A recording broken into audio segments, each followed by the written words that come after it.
Hey everyone, and welcome. Today we're going to meet a super cool team of special words.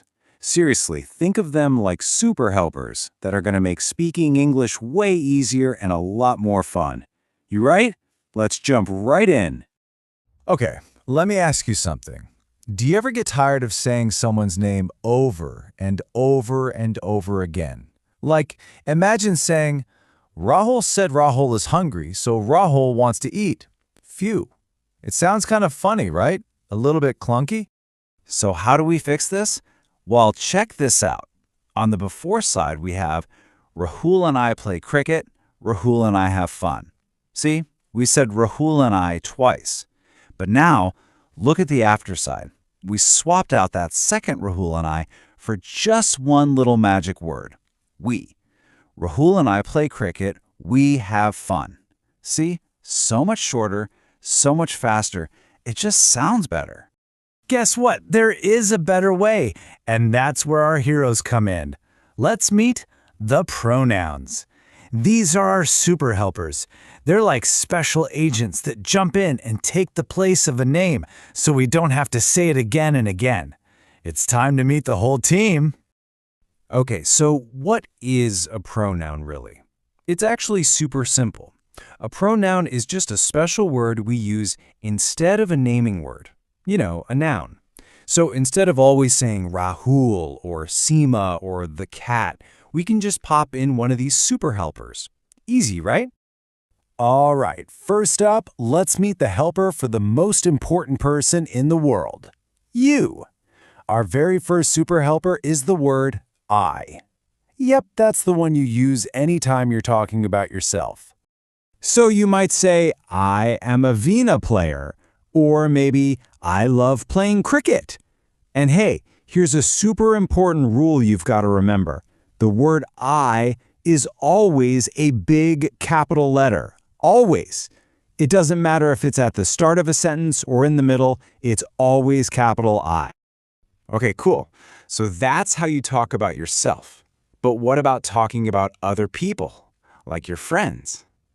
Let's meet the super helpers we use for boys and for girls. First up, we have he. Think of this as our special secret word for any boy or any man. So if you're talking about your dad or your brother or maybe your friend Samir, you just use the super helper he. Check out this example. First, we say, Rohit plays good. Now, instead of saying Rohit is a basketball player all over again, we just swap his name out. We use our helper word and say he is a basketball player. See? It just flows so much better, doesn't it? All right, so if he's for a boy, what do you think we use for a girl or a woman? You got it, it's she. That's the perfect helper word for your mom, your sister, or maybe your friend Seema. Here's another one. Seema is sad. Now, instead of repeating her name, we can just say, she is crying. That little word, she, tells everybody that we're still talking about Seema. Pretty neat, huh? Awesome. But wait, what about things that aren't people? You know, like your pet cat, or your school bag, or even your cricket bat. Well, we have a helper for that too. Let's meet it. So, we use it for an animal, a place, or anything, really. And sometimes you'll even hear it used for a baby, just like in this sentence. Look after the baby. It sleeps for a while. Okay, so all our helpers so far have been for just one person or one thing. But what happens when you're talking about a whole group of people? Well, for that, we need the team players. Let's meet the pronouns for groups. Okay, first up is the word we. Now, this one is special because you use it when you are part of the group. So if you and your friend are playing cricket, you wouldn't say, my friend and I are playing. Nope, you just say, we are playing. It includes you. Let's look at this example. Rahul and I play the piano. See, that's a group, and you're in it. So for the next sentence, we can just say, We practice every day. We is just a super quick shortcut for saying Rahul and I all over again. Okay, but what if you're talking about a group that you're not a part of? Let's say you see a bunch of your friends playing across the park. For that, you need a different helper. You use the word they. For example, look, Mom and Dad are enjoying themselves. To talk about them as a group, we just use they. So, they are sitting on a bench. See? They is the perfect word when you're talking about a group of other people or even other things. And just like that, you've met the whole team, all the super helpers. You know all the players now.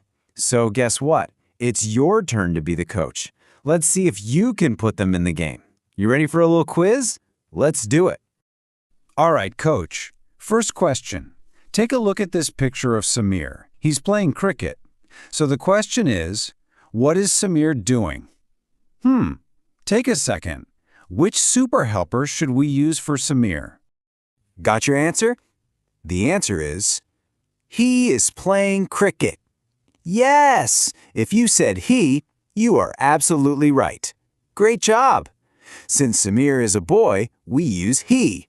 You're a natural coach. Okay, let's do one more. Now look at Kitty the cat. Aw, look! Kitty is eating a biscuit. So what is Kitty eating? Which super helper do we need for an animal like a cat? And the answer is, it is eating a biscuit. Fantastic! Remember, for animals and things, we use our helper it. Wow, you are getting so good at this. You have done an amazing job. Seriously. Okay, Coach, it's time for your final challenge. Here's a list of some really fun action words. We've got play, eat, sleep, dance, sing, and run. So, here it is, your final mission. What sentences can you make with your new super helpers? Come on, try mixing it up with those action words. You could say something like, she can sing, or they like to run, or maybe we want to eat. You've totally learned the basics now. Just keep practicing and you're going to be a pronoun superstar in no time. You did great work today. Awesome job.